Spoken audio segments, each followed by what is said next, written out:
우리에게 주시는 하나님 말씀은 디모데전서 1장 12절부터 15절까지입니다. 함께 읽겠습니다. 시작.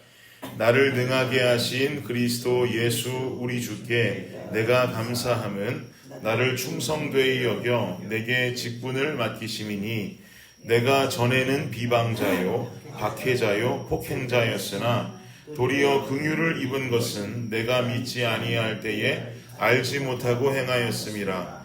우리 주의 은혜가 그리스도 예수 안에 있는 믿음과 사랑과 함께 넘치도록 풍성하였도다.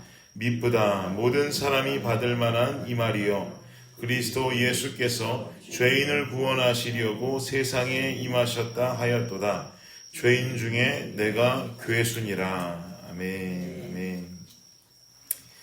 네, 저는 한국에서 아내와 결혼을 한 뒤부터는 제가 청년 때 다니던 교회에서 떠나서 아내가 어릴 때부터 성장해 왔던 서울 개봉동에 있는 한 교회에서 신앙생활을 이렇게 이어가게 되었었습니다.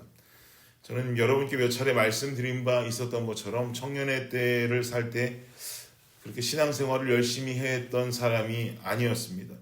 그 당시에는 내가 언젠가는 목사가 되겠지라고 하는 생각은 꿈도 꿀 수 없을 정도로 그런 삶을 살았으니까 지금의 제 모습을 토대로 제 청년의 때를 상상해 보신다면 절대로 그런 모습이 아니었다라고 생각을 하시면 되겠습니다. 그런데 제 아내가 결혼을 하기 전에는 그런 내색을 전혀 하지 않더니만 결혼을 하자마자 말하기를 자기는 남편하고 함께 새벽 예배를 다니는 게 꿈이었다고 함께 새벽 예배를 시작해 보자고 저한테 말하는 거예요. 굉장히 난감하더라고요, 여러분. 신앙이 있는 사람이 새벽 예배 다니는 것도 쉬운 일이 아니잖아요. 그런데 제가 그 당시에 신앙도 없는데 새벽 예배를 가자 하니 이거 참 이제 와서 물을 수도 없는 노릇이고 이거 참 여러 가지로 참 힘든 일이다라는 생각이 들었습니다. 게다가 여러분 미국 이민교회는 새벽 예배 시간이 좀 그래도 너그러운 편 아닙니까? 우리 6시에 모여서 드리지만 한국은 몇 시예요? 5시에 드리잖아요. 5시. 신혼집이었던 곳이 부천이었었는데 그곳에서 개봉동이면 아무리 가깝다고 해도 운전으로 그래도 꽤나 가야 하는 거리입니다. 그러니 5시 새벽 예배를 참석하려면 4시에는 일어나야 되고 얼른 4시에 일어나서 준비하고 집을 나서야 된단 말이죠. 근데 그 당시에 아내의 부탁이라니까 아내의 그게 꿈이었다니까 어떻게 합니까? 믿음도 없던 제가 그거를 해냈습니다. 일주일에 한 번만 가면 되냐 물었더니 가려면 다 가야 되지 않겠냐고. 그래서 평일은 온전히 아내와 함께 새벽 5시까지 교회에 나가서 새벽 예배를 시작하게 된 것이죠. 그렇게 새벽 예배를 쭉 다니다 보니까 어느 날 교회에서 부흥회를 한다고 그래요. 제가 저랑 아내랑 다니던 그 교회는 참 보수적인 교회여서 부흥회를 하는데 진짜 옛날 우리 한국 교회처럼 요즘은 그렇게 부흥회하는 교회가 참 찾기 쉽지 않을 텐데 부흥회를 3일인가 4일 동안 하는데 새벽 집회, 오전 집회, 저녁 집회를 다 하는 거예요. 요새는 보통 저녁 집회에 3일, 이틀하고 말잖아요. 3일 하는 교회들도 별로 없는데 이 교회는 그 당시에 새벽 집회도 강사님이 하시고 오전 아침 집회도 강사님이 하시고 저녁 집회도 강사님이 하시면서 3, 4일 동안 그냥 뜨겁게 그냥 인도를 하시는 거예요. 여기도 참석해야 된다고 그래가지고 좀 유학 전에 그 당시에 특별히 하는 일 없이 유학만 준비하는 백수였기 때문에 새벽 집회, 오전 집회, 저녁 집회를 그 부흥회를 다 참석했어요. 아내랑 함께. 그런데 이 집회를 참석하는데 이 목사님 설교하는 방식이 그야말로 전형적인 한국의 부흥사들 설교하는 스타일들이 있으시잖아요. 중간중간 험한 욕도 섞어 가시면서 또 부흥사분들이 간혹 흥분하시면 설교할 때 지켜야 되는 선을 자주 넘어가시지 않습니까? 한국 부흥사분들은. 근데 이 목사님은 그 선을 아주 자주 넘어가시는 목사님이었단 말이에요. 그래서 목사님 설교하실 때마다 엉뚱한 이야기 하시고 조금 험한 이야기 나올 때 저희 담임 목사님 얼굴을 이렇게 쳐다보면 담임 목사님 얼굴이 막 그냥 울그락불그락 어찌할 바를 모르겠는 모습을 발견할 수 있을 정도로 그렇게 설교하시는 분이셨어요. 성도들의 모습을 봐도 성도들도 그렇게 은혜를 받는 것 같지 않은 듯한 모습을 발견할 수 있었습니다. 그런데 이 뭔가 실패한 듯한 이 집회 마지막 날 목사님께서 강사님께서 설교 후에 막 기도를 시키시는데 그간 날라리 같이 살아오고 신앙생활이라고는 와이프한테 끌려다니면서 해왔던 제가 그날 저녁 집회인가 오전 집회 그 뒤에 기도하는 시간에 완전히 그냥 그날 뒤집어져 버렸어요.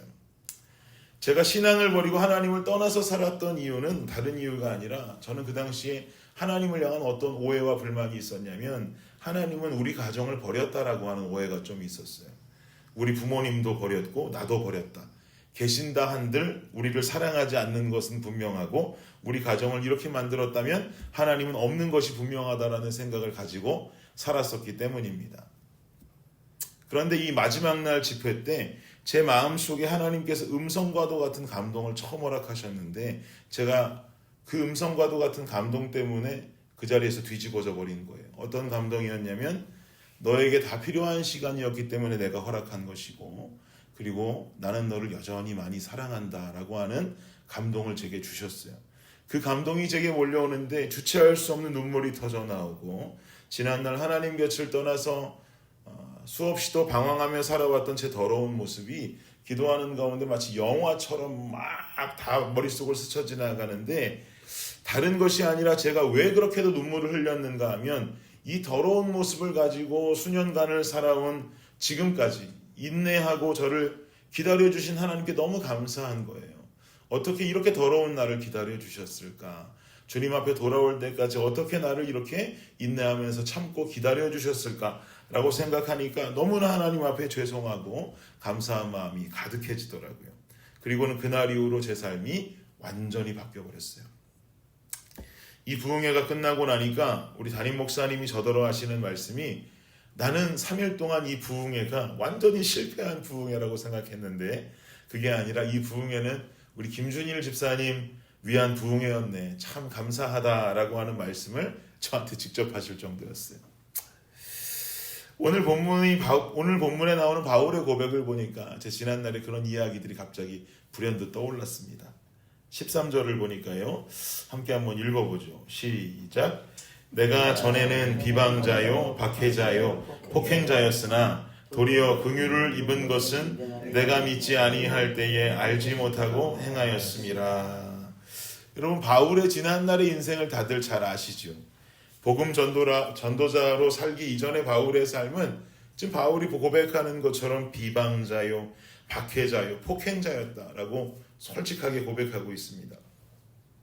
예수쟁이들 붙잡아가는 일을 일삼던 사람이 바로 바울이고 바리새인 중에도 바리새인이었던 사람이 바울이었기 때문이죠.